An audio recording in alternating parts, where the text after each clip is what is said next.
Shalom, I'm Nama Rue. This is my husband, Rabbi David Rue. And we are coming up on the weekly Torah portion of Vayichi. And we would like to speak a little bit about the Parsha and talk about some reflection of it in the history of the stories of our people, which still unfolds to this day. What does Vayichi mean?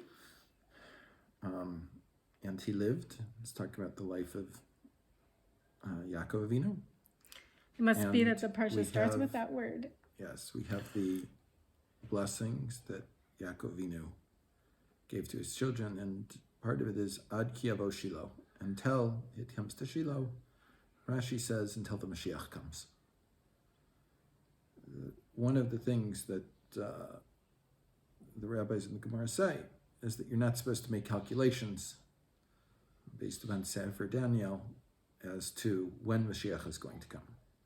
It says, Satum et Sadavar, you will seal the matter in Sefer Daniel, so it's supposed to be opaque. And having said that, it has been a common occupation of many, many Gedolim over the centuries to make calculations as to when is the appropriate time for Mashiach to come. The Malbim, 150 years ago, was making such calculations.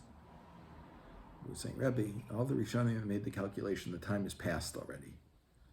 The rabbis say, in the Gemara, you're not supposed to do this. And so he told them a story. So there's a merchant that every year he travels to the fair at Leipzig to buy all the merchandise he needs to sell for the following year. And he has a son. Slowly, as the son's slowly getting a little bit older, he's old enough to accompany his father to the fair. And they, of course, hire a wagon driver that's taking them there, and it will bring all the merchandise back. And a few hours after they start the trip, the son, who's still relatively young, asks the wagon driver, how far to Leipzig? So this says, you don't ask that now. 2 weeks later, the son hears the father ask the wagon driver, how far to Leipzig? The son says, Tati, you said not to ask. He said, when you asked, it was a long way to go. And if you knew how long it was, you would give up. You wouldn't have any strength to go on. I, who know that we're close to the end of the journey now, so I'm allowed to ask the wagon driver how far it is to Leipzig. It's interesting, if you look at the Malbim's Cheshbon, the calculations as to when Mashiach, or when it was propitious for Mashiach to come, it comes out in Tafshin Ches, which was the year that the state of Israel declared its independence. So, Be'ezras Hashem, we know that the process of Mashiach coming is something that takes time.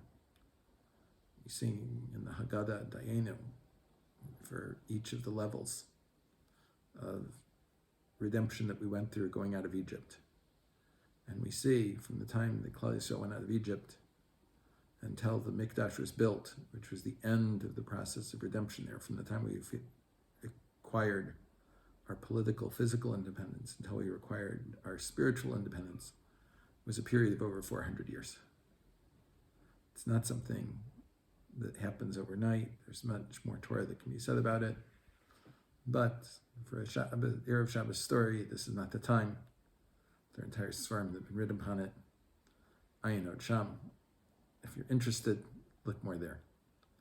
Everyone should have a very good and sweet and blessed Shabbos. Shabbat Shalom.